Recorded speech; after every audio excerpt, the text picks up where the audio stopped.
Serupa batang anau pak nya sedion di Allah kawak tu baguno sadonyo. Ambo kalau mengaji ke puncak pato, ke balai tangah, ke lintau, tu minuman dak air mineral ke do? Niro. Karena anau banyak sini. Apa ko anau ko ditanam murang? Indah. Nyo tumbuh seorang. Caliak dia pak batang anau tumbuh tak rago ka ditanam gadang dak usah ka dipupuk barabui sigai nak memanjek. Jadi asado anau nyo panjek di sigai.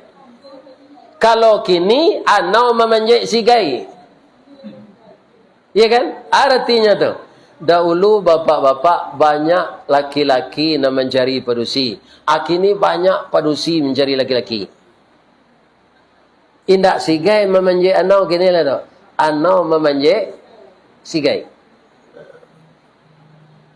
Kaum muslimin, para jemaah yang terhormat, tumbuhnya ndak ditanam, gadangnya ndak dipupuk, barabui sigai nak memanjek. Batangnya gadang mengandung sagu, makanan anak sanagari, jo kudo-kudo malamaan. Ada kelamai nama retek-retek dah. Asal masuk piriangnya itu saja. Tu dari sagu anau tu. Ada serak anulang kerambi ada teh. Ya. Oh, kelamai gegek namanya.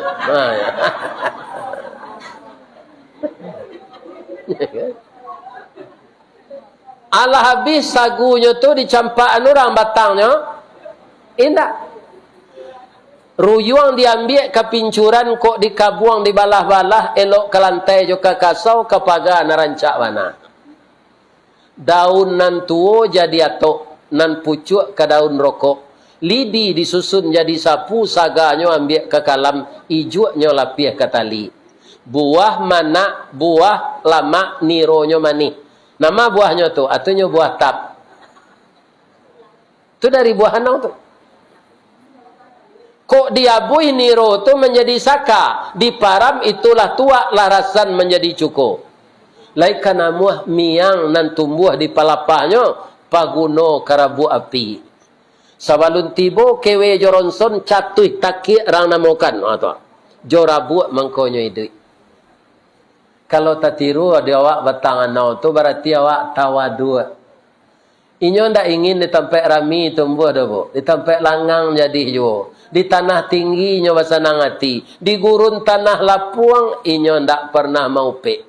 Kok jatuh daunnya nan tua-tua tu ke bawah, indak jatuh ke para orang tumbuh belungguk di rumpunnya, indak mengaduh orang lain. Itu idui anau tu. Jadi dia rendah hati. Karena rendah hati, semua yang ada di tubuhnya digunakan orang. Tapi kalau awak tinggi hati serupa kacang miang, lainnya dah kaya orang. Tak akui orang.